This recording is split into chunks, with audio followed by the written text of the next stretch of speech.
proof that the Antichrist is here. He is sitting in God's temple, the hearts of man.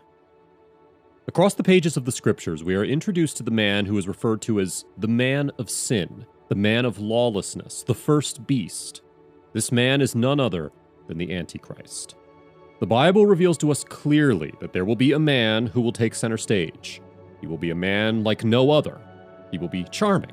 He will be charismatic. He will be magnetic. He will be the solution that the world has been seeking for.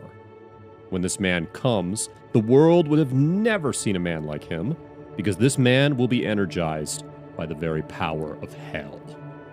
Some Christian circles believe that this man has already been born, and now it's just a matter of time until he is revealed on the stage of mankind. We don't know for sure if that is true or not, but what we do know is that when he comes, his primary objective is to be worshipped. He will want to be worshipped and exalted. He will want to be uplifted. All the adoration that rightfully belongs to God, he will want it for himself. This is the age-old story. The devil has always wanted to be worshipped and adored. This is why he was cast out of heaven. He wanted to be worshipped and adored. Isaiah 14, verses 12 through 14 says, "How art thou fallen from heaven, O Lucifer, son of the morning?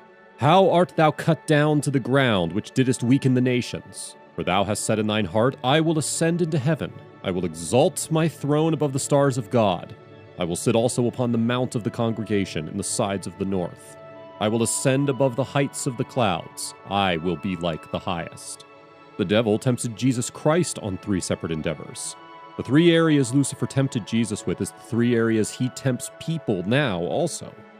He wanted Jesus to create bread out of stone in order to satisfy his own hunger. Then he wanted Jesus to jump from a pinnacle and tempt the promise of God, which says that the angels will come to his rescue so he would not fall. And lastly, he wanted to tempt Jesus to kneel before him in exchange for the kingdoms of the world. This last one is the one we will be focusing on. Luke 4, verses 5 through 8 says, "And the devil, taking him up into an high mountain, showed unto him all the kingdoms of the world in a moment of time. And the devil said unto him, All this power will I give thee, and the glory of them.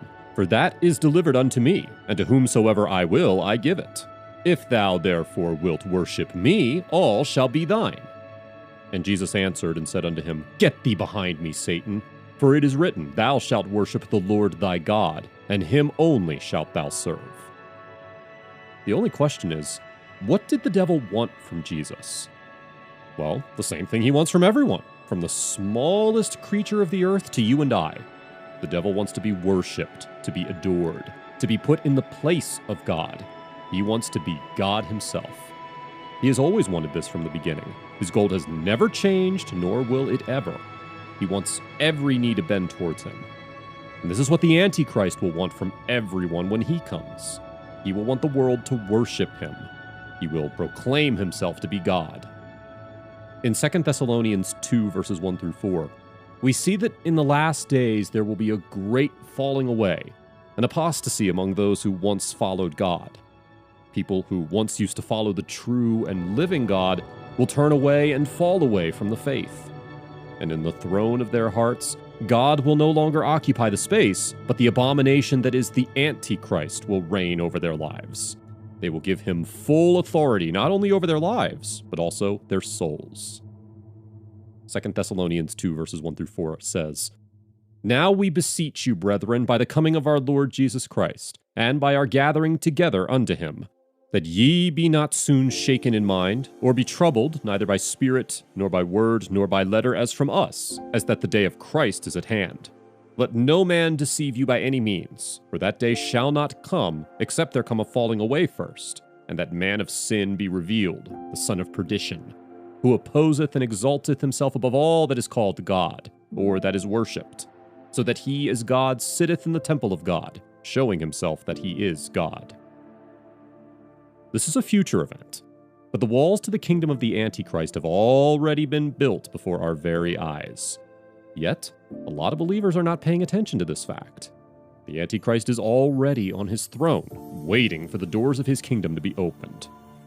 However, even though the doors are yet to be opened, he has already sent his servants out into the world to gather followers and subjects in anticipation for his big reveal.